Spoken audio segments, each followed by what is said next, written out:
Hey guys, changing out the starter on a 2007 BMW X3. This is the non-turbo engine.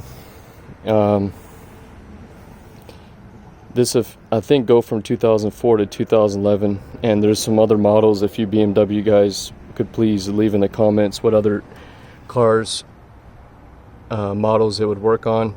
So I got it torn down all the way and I just took the starter out, and it's a lot to take off, but if you take your time you can do it probably within 2-3 hours.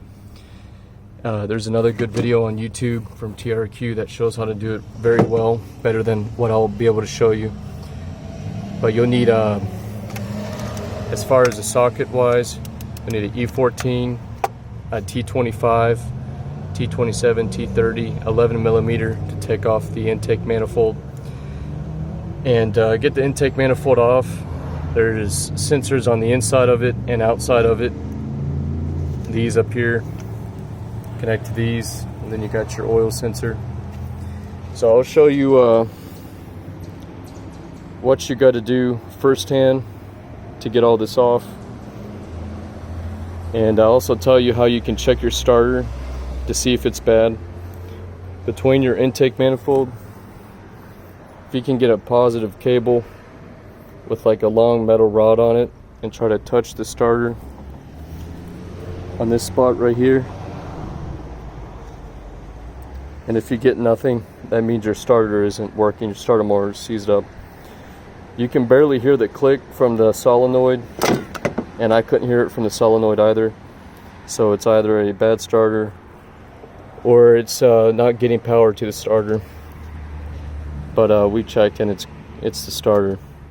So just go ahead and research all that before you decide to take all this apart. So first you have to take the T30s off. There'll be 4 here for this plastic cover. 1, 2, 3, 4. You take that off. Then you have 4 more T30s. These are underneath this plastic. And then you pull this tab off of your intake. Next you'll take your air box off. There's your mass airflow sensor. You have to use a hook to pull that tab up and slide it out. And once you got that off, take your air filter off, take the 4. These are what holds it on. 1, 2, 3, 4, and then this whole thing, there's 2 grommets that hold this on, and you just pull up. You might have to give it some good force. Then once you get all that off, this will be inside the engine like that. You want to loosen that and wiggle that off. You also have to take your support cross member off the top of it. There's 2 13 millimeter bolts on each side. There's 2 plastic tabs that wrap this cable junction right there, and you'll have to use a pick or a pry tool to pull those out, and then you'll let this hang. Next you'll take your cabin filter off. You can turn these with your hand, lefty loosey. Open that up, and you got 4 screws in there. I think that was T30 as well. Once you got all that off, then you'll start you'll take your throttle body off. There's 4 10 millimeter bolts that hold it on, and your throttle body connector. You can use a 1/4-inch ratchet with a I think it was like a 6-inch or 3-inch extension and a 10 millimeter deep weld, and you can get those off. That's what these look like. Once you have that off, then you'll remove some cables. And I know this looks like a mess, but it's really not that bad. You have this piece right here that's next to your intake manifold. Pull that off. This will hook onto your manifold. Take that off. This as well. And then you'll have this on the side of your throttle body. Remember to take that off before you break it. Should have mentioned that earlier. And then the most difficult part of this job is probably going to take this screw out of this bracket. This bolts onto the side of the manifold, and I think it was a T30 or T27, but you'll be using T25, T27, T30, E7, 11 millimeter, 13 millimeter, and I think 10 millimeter. That's pretty much all you'll need, and some extensions and wobbles. Once you got this off, this will pull back. Then you'll have a sensor on the side of the engine. This piece right here, and these may be tricky for you to figure out how to disconnect. There's a little knob on the side and a square. I'll actually just show you this side. So you got that sensor right here. You got to disconnect that, and you take this out. There's a little, you can use a little hook and pull that up, and that comes out. I'm gonna have to find some screws because whoever worked on this last took all these out. There's where your throttle body sits, and you can tell they got some oil in it, which isn't good at all. If you guys have any advice on that, feel free to leave that in the comments. You also have to replace these O-ring gaskets for the manifold.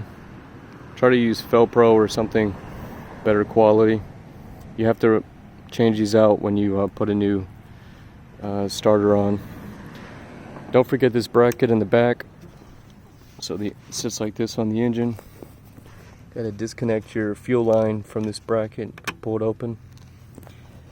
Then this was kind of difficult to take off. It sits on the top of your engine, right back in there. You got to pull these two, or push them together, squeeze them, so you can wiggle it. Throw some PB Blaster on it. You might have to use a flat screwdriver on the side that is right next to the engine. And then underneath you got two more plugs, one here, one there. This is a tab I'm talking about. Pull that up and it slide right off. And just be very gentle when you take it out, because you don't want to break any wires or connectors. Now in between here is where these will go, and they hook here and here, and you'll press this to get those off. Now for the bolts and studs that hold on the intake manifold, this first hole will be a bolt, and then you'll have 3 studs with nuts on them, 11 millimeter nuts, and then the I think it's a E7 torque socket. So it'll look like this, but it'd be a lot smaller. You'll screw those studs out and take the rest of the bolts out, and then you'll gently wiggle this thing out of here. You can maybe use a bungee cord to angle this up. And just be very careful with your fuel line. You don't have to disconnect it. You just got to make sure you take that bracket off. That screw that holds the bracket on in the back.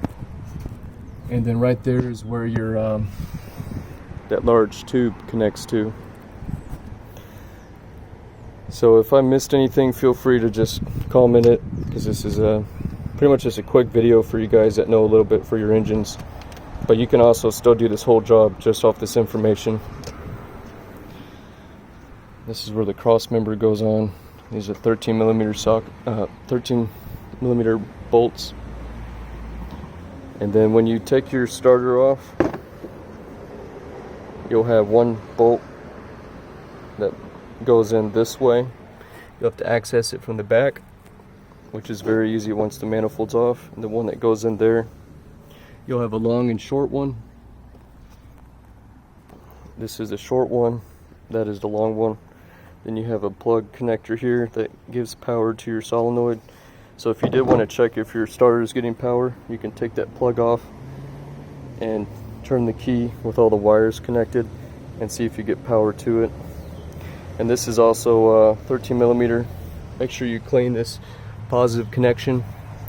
And another problem with these cars is the ground cable that connects from the body to the engine sometimes goes bad, and you may actually have a good starter, but you're not getting any power from your frame to your engine because your battery ground wire goes to your, I think your body. Yeah, it goes to your body and then it connects to the engine. And I believe that's down under here. So I'll do a video on that if this needs it. And you also have your knock sensors in here. So if you want to do that while you're under here, that may be a really good idea. Other than that, hope this video helps. And if you have any questions, feel free to leave them. I'll try to help you as best as I can.